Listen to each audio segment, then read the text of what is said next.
In the aftermath of her defeat in the 2016 presidential election, Hillary Clinton and the corporate media who sponsored her went on the offensive against Russian President Vladimir Putin, claiming that fake news created by the Russian government actually cost her the election.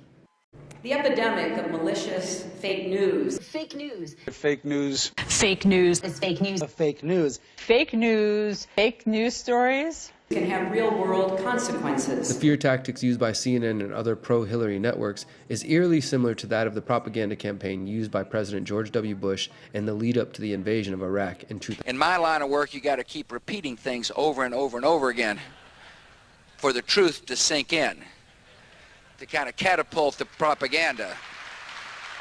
Terrorists, instruments of terror, a terror network, terror cells, terrorists. Iraq, Iraqi,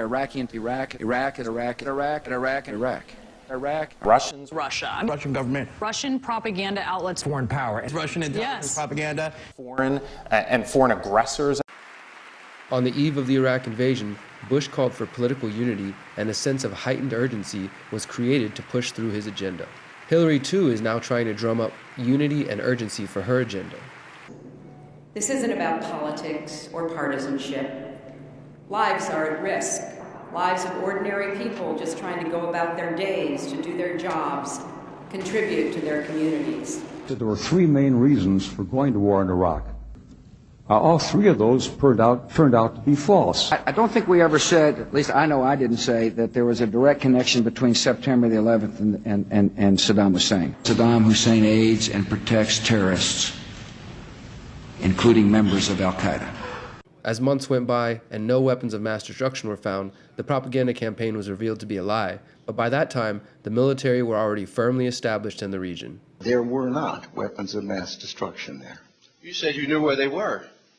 I did not. We know where they are. They're in the area around Tikrit and Baghdad and east, west, south, and north somewhat. You said you knew where they were, near Tikrit, near Baghdad, and north, east, south, and west of there. Those are your words. My words were... However, Rumsfeld's public words to the American people were much different from his private words behind closed doors, and the threat of weapons of mass destruction were simply a fake news campaign to get the U.S. embedded into multiple wars in the region, as revealed in an interview by General Wesley Clark. I saw Secretary Rumsfeld and Deputy Secretary Wolfowitz. One of the generals called me and he said, "Sir, we've made the decision. We're going to war with Iraq." This was on or about the 20th of September. I said, "We're going to war with Iraq. Why?" He said, "I guess they don't know what else to do." So I came back to see him a few weeks later, and by that time we were bombing in Afghanistan. I said, "Are we still going to war with Iraq?" And he said, "Oh, it's worse than that." He said, "This is a memo that describes how we're going to take out 7 countries in 5 years, starting with Iraq and then Syria, Lebanon, Libya, Somalia, Sudan, and finishing off Iran." One of the problems, not specifically on this issue, just in general, let's put it this way: money trumps peace sometimes. In other words, commercial interests are very powerful interests throughout the world. Recently disclosed emails released by WikiLeaks reveal that Hillary too is a puppet to these corporate interests. Furthermore, many researchers studying the leaks claim that they have uncovered an alleged pedophile ring in a conspiracy theory known as Pizzagate, linked to many political figures, primarily Clinton's campaign manager, John Podesta. It's a danger that must be addressed, and addressed quickly. Bipartisan legislation is making its way through Congress to boost the government's response to foreign propaganda, and Silicon Valley is starting to grapple with the challenge and threat of fake news. And now, Facebook this week has announced it was taking measures to combat the ease of which this information can spread by allowing users to report stories they deem fake, opening the doors to widespread censorship of new media outlets deemed fake by the deadstream corporate media. Takes a few taps.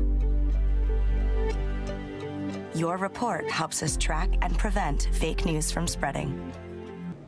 It's imperative that leaders in both the private sector and the public sector step up to protect our democracy and innocent lives.